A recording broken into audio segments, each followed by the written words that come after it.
раждат въпроси, ще се търсят решения, ще се експериментира и ще се мечтае. Тук любопитството ще бъде двигател, науката е инструмент, а творчеството – вдъхновение. Отправяме искрена благодарност към всички, които с труд, професионализъм и сърце допринесоха този проект да се превърне в реалност. На екипа на училището, работил всеотдайно с вяра в смисъла на инвестицията. Господин инженер Петър Петров, заместник-кмет на община Асеновград. Благодаря, господин Димитров. Уважаема госпожо Велева, уважаеми преподаватели, уважаеми гости, уважаеми ученици, изключително ми е приятно да присъствам на откриването на тази чудесна придобивка за вашето училище. От името на кмета на общината доктор Грудев и от своя име искам да ви поздравя за тази ваша инициатива и за това, че за пореден път доказвате, че се опитвате непрекъснато да надграждате и да подобрявате условията за обучението на нашите деца. Това в днешно време е много важно. Тези кабинети наистина ще бъдат според мен изключително не само интересни, но и полезни в обучението на учениците.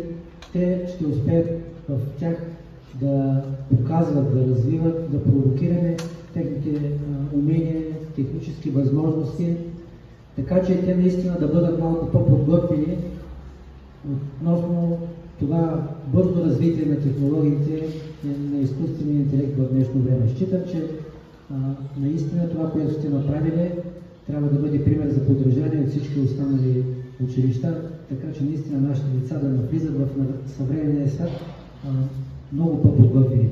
Честито още един път на всички, успех и здраве!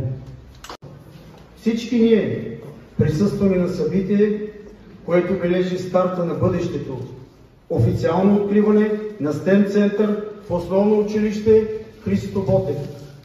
STEM означава пространство за наука, технологии, иновации и творчество. STEM е интегрирана учебна среда от ново поколение. Инвестицията в STEM образованието е инвестиция в бъдещето. В свят, който се развива с невиждани темпове, технологиите и науката определят посоката на развитие, но вие ще се убедите, че иновацията черпи сила от корените на традицията. Скъпи гости, уважаема госпожо директор, нека официално обявим откриването на STEM центъра с прерязването на лентата.